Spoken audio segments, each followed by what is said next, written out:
Ya Tuhan, kami datang bersekutu dan sebentar kami akan baca sebagian dari firman-Mu. Biarlah Roh Kudus-Mu menguasai kami sehingga kami boleh mendengar, memahami, dan juga menjadi pelaku firman dalam kehidupan kami. Ajar kami ya Tuhan, karena kami siap mendengarkan. Dalam nama Tuhan Yesus Kristus kami berdoa. Amin. Silakan duduk teman-teman.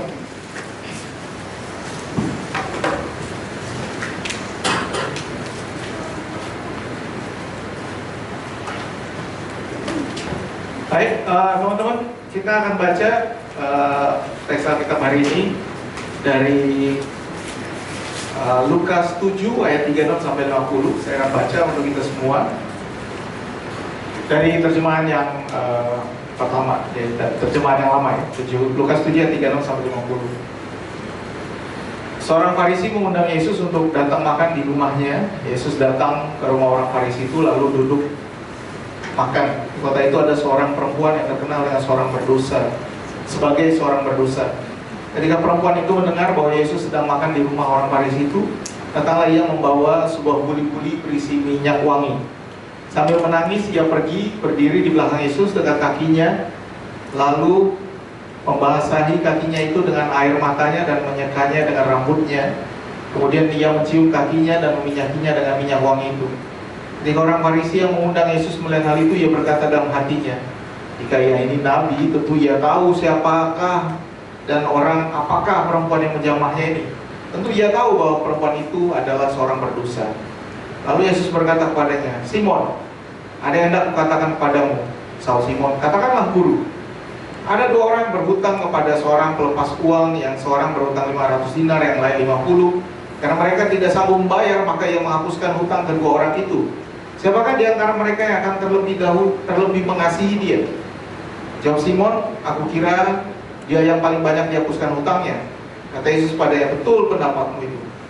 Dan sambil berpaling pada perempuan itu, yang berkata pada Simon, engkau lihat perempuan ini, aku masuk ke rumahmu, namun engkau tidak memberikan aku air untuk membasuh kakiku, tapi dia membasahi kakiku dengan air mata dan menyekanya dengan rambutnya. Kau tidak mencium aku, tapi sejak aku masuk, ia tiada henti-hentinya mencium kakiku. Kau tidak meminyaki kepalaku dengan minyak, tapi dia meminyaki kakiku dengan minyak wangi. Sebab itu aku berkata kepadamu, dosanya yang banyak itu telah diampuni, sebab ia telah banyak berbuat kasih. Tapi orang yang sedikit diampuni, sedikit juga ia berbuat kasih. Lalu ia berkata kepada perempuan itu, dosamu telah diampuni. Mereka yang duduk makan bersama dia berpikir dalam hati mereka, siapakah orang ini? Siapakah ia ini sehingga ia dapat mengampuni dosa? Tapi Yesus berkata pada perempuan itu, imanmu telah menyelamatkan kau, pergilah dengan selamat. Demikianlah firman Tuhan. Shalom teman-teman.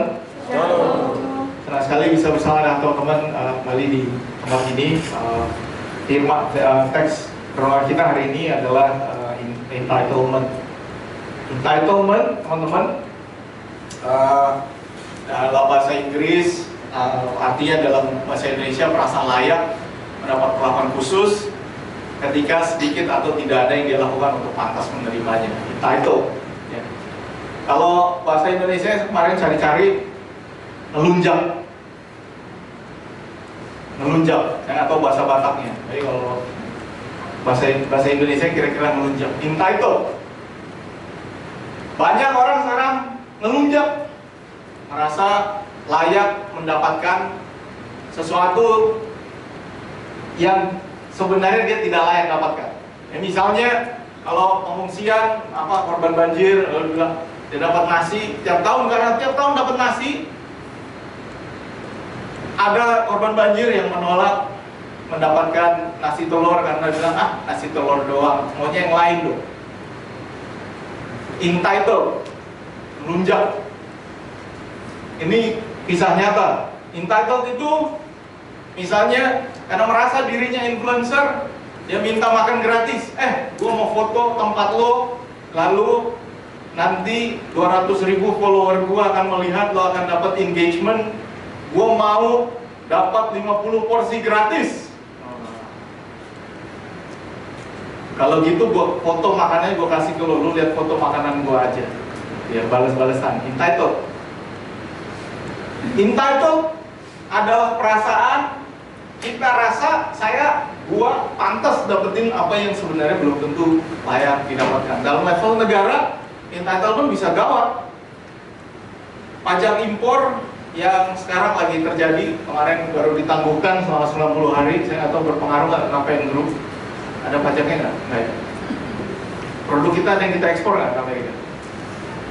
Amerika menurut saya entitled. Dia kira semua orang akan nurut sama gua karena gua negara paling besar. Buktinya semuanya jadi ngebales. Akhirnya jadi perang dagang, stoknya turun, dia takut, belum 24 jam dia terangkan, dia tunda 90 hari. Kecuali buat Tiongkok.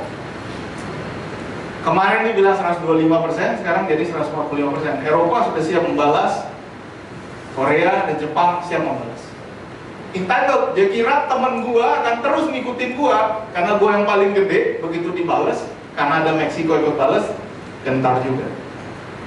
Entitlement di gereja ada juga, teman-teman. Entitlement di gereja. Kalau kami pendeta, nah ini gereja kami akan Menteng. Cuma pendeta yang boleh parkir depan pagar. Karena kan nyari parkirnya susah. Kalau kalian tahu AKW Menteng parkir susah. Jadi mau sejelek apapun mobil pendetanya, parkir depan pagar. Kalau kalian hanya rakyat jelata, parkir di ujung-ujung. Entitled. Kadang-kadang pendeta merasa entitled juga. Kalau sering kebaktian rumah tangga nih, saya nggak tahu kalian masih tahu nggak kalau rumah tangga, bagian cell group gitu lah. Biasanya kan kami ke rumah orang gitu, kami selalu dapat yang namanya jatah preman, yaitu bungkus-bungkus.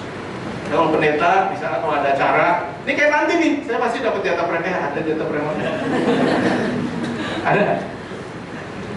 Nah itu entitled tuh, udah yakin aja. Tadi staff saya bilang, Bang, lu pulang, lu mau makan bareng nggak? Gak usah, gue pasti dapat jatah AC. Belum tentu, itu ngelunjak. Tapi bener ada nggak sih? Nggak beli makanan nih. Ada? Ada apa sih itu? Entitled itu nanti lama-lama mesen. Nanya dulu. Wah, pendeta kami ada nih. Lumayan nih, gitu kan. Apa nih? Nasi goreng. Nasi goreng nggak usah, saya rendang. Yang enak dong, jangan cuma ini doang. Itu entitled, mintanya lebih, ngelunjak. Baru-baru ini saya ikut login Habib Jafar di iklan, tolong ditonton. Di login Habib Jafar saya baru tahu ada pertanyaan ini. Si Habib nanya, pendeta, ada nggak pahala orang yang bawain tas pendeta? Saya baru tahu. Pantesan si Bang Boris bawain dompet saya. Kenapa lu bawain dompet lu? Mau masuk aja, masuk. Ternyata pertanyaannya itu.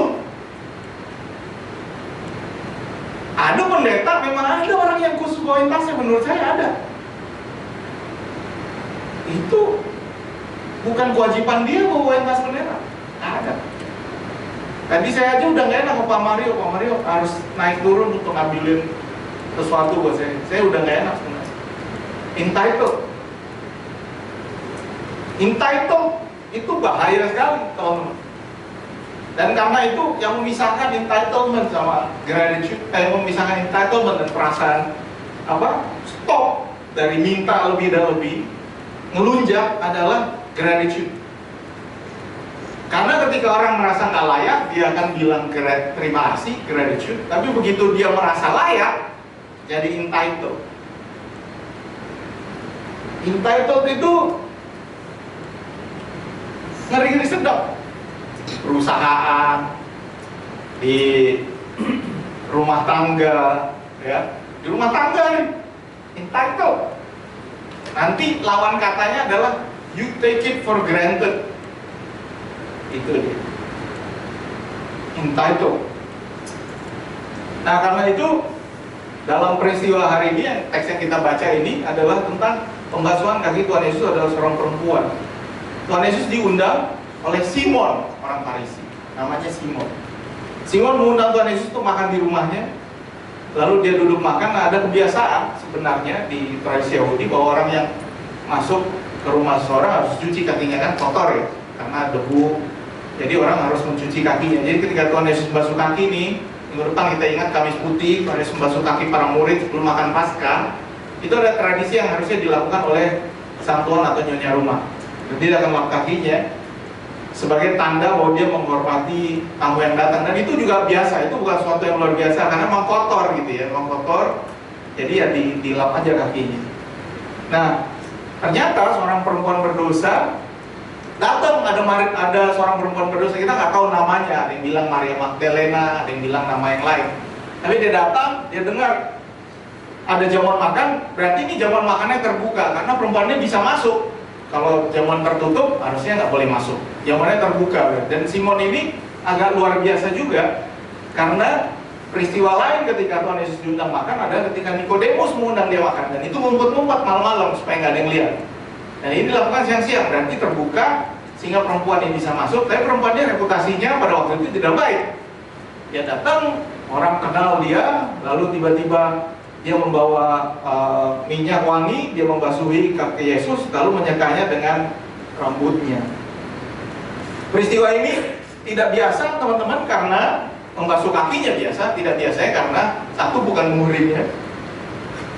Dan yang kedua, bahwa sang perempuan ini ternyata reputasinya nggak baik. Jadi kalau seorang ahli agama, ya guru, tokoh, dan lain sebagainya, kalau yang datang yang beginian, zaman itu dia bilang, oh sorry, lo nggak layak di sini. Kira-kira begitu. Nah, peristiwa ini ternyata ada bandingannya teman-teman. Kalau teman-teman baca Lukas 7, ternyata di Yohanes 12 ada perbandingannya. Tapi dalam Lukas 7 yang membasuhnya bukan Maria, tapi dalam Yohanes 12 yang membasuhnya adalah Maria dan Marta yang ada di sini. Jadi ada perbedaan antara peristiwa pembasuhan kaki Tuhan Yesus yang ada di Lukas dan ada di Yohanes. Nah, Lukas 7, 8 perempuan berdosa terjadi di rumah Simon menggunakan minyak wangi, diprotes oleh Simon itu sendiri, sang host.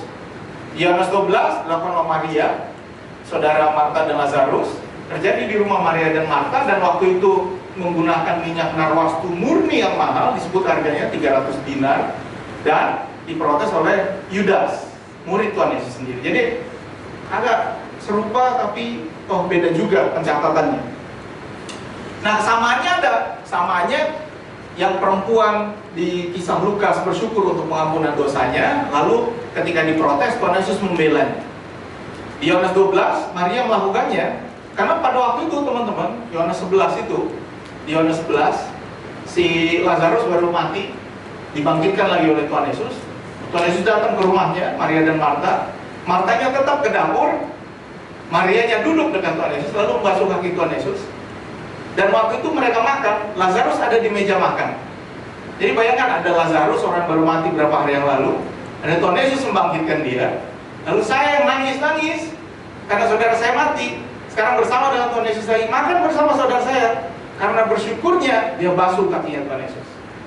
Jadi itu ya, itu bedanya. Kalau ini yang satu merasa bersyukur di kisah Yohanes, tetapi di Lukas perempuan berdosa. Jadi ini beda ceritanya.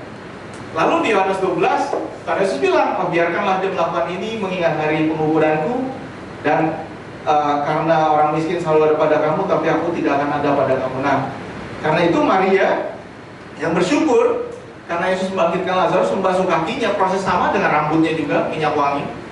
Tetapi di dalam Lukas 7 Tuhan Yesus agak beda cara membelanya. Jadi kalau di Yohanes dia bilang, aku mau mati, biarkan Maria membasuh kakiku. Lukas 7 dia bilang, Simon, dengar dulu nih, ada dua orang yang berhutang, yang satu 500, yang satu 50, karena tidak bisa bayar, dua-duanya diampuni utangnya. Siapa yang lebih bersyukur?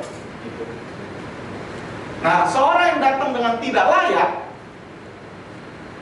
mendekat kepada Tuhan, Tuhan mengampuni dosanya, akan sangat bersyukur. Beda dengan orang yang merasa dirinya layak, entitled. If you're entitled, you think that you are entitled to get something, you're not too grateful. Right? If you think that your salary should be that amount, when they give you that salary, you think, oh, yeah, it's supposed to be like that. Kadang-kadang kalau kamu merasa kurang, should go higher. Entitled, lalu dapat fasilitas-fasilitas yang lain, lalu bilang, memang sudah semestinya perusahaan ini bersyukur kedatangan ini. Karena itu pertanyaan Tuhan Yesus, Siapa yang lebih bersyukur? Yang hutang 50 dibebaskan atau hutang 500? Tentu jawabannya 500. Siapa yang lebih mengucap syukur? Orang dengan wajah ganteng dapat pasangan cantik, atau orang yang wajahnya biasa-biasa saja lalu dapat pasangan cantik? Siapa yang lebih bersyukur? Di sini ada yang pacaran nggak sih? Coba kita lihat dulu. Ada? Siapa yang lebih bersyukur?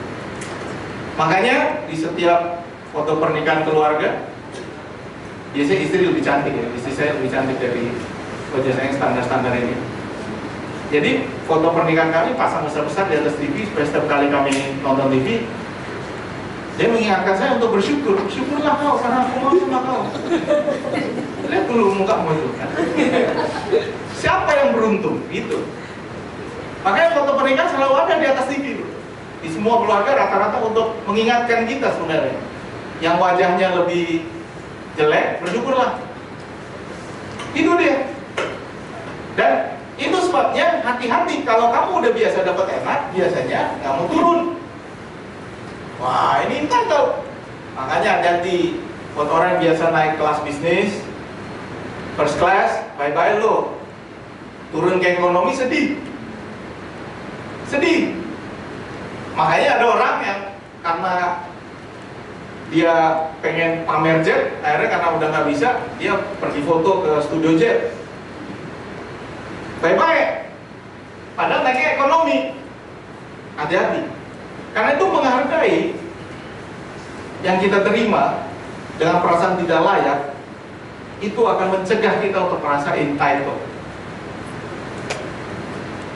Anak-anak sekarang, teman-teman, waduh, entitlednya kenceng. Makan apa kita hari ini, ayah? Sudah seminggu rasanya kita nggak pernah ke mall. Oh, itu anak sekarang. Anak saya, ayah sudah seminggu kita nggak ke mall. Ya, kesel juga gua aja dulu jarang ke mall, udah seminggu kita belum ke mall. Bukan dia yang bayar, dia milih doang. Karena itu orang yang baru mendapatkan keberuntungan atau orang mendapat sesuatu yang tidak layak dia dapatkan, membuatnya lebih bersyukur. Dan disinilah ceritanya. Ceritanya kenapa? Simon felt entitled to receive Jesus. He's a Jew, I'm a Jew. I'm a religious leader, he's a religious leader. It's just the way it is. Makanya ketika Tuhan Yesus bilang sama Simon, ini bayangkan Tuhan Yesus logatnya logat orang Batak. Kau lihat perempuan ini, masuk aku ke rumahmu, kau nggak kasih aku air untuk cuci kakiku. Dia membasuh kakiku dengan air mata dan menyeka rambutnya. Kau tidak cium aku, dia masuk tidak henti-hentinya mencium kakiku. Kau nggak meminyaki kepalaku, dia meminyaki kakiku dengan minyak wangi. Nah, tapi dia nggak lanjut ke orang Batak. Memang keterlaluan kau datang ke rumah Batak. Apa? Oh ya, nggak usah dilanjutkan. Tuhan Yesusnya kembali ke sebagai orang Yahudi. Karena perasaan entitled lah, dari 10 orang kusta yang disembuhkan Tuhan Yesus, 9 orang Yahudi, hanya 1 orang Samaria yang kembali. That is entitled. It's terrible. Perasaan yang luar biasa jeleknya entitlement itu. Benar-benar, teman-teman. Karena udah biasa enak, jadi ngelunjak. Ngelunjak. Dan kenapa perempuan mengucap syukur, terutama dalam kisah ini perempuan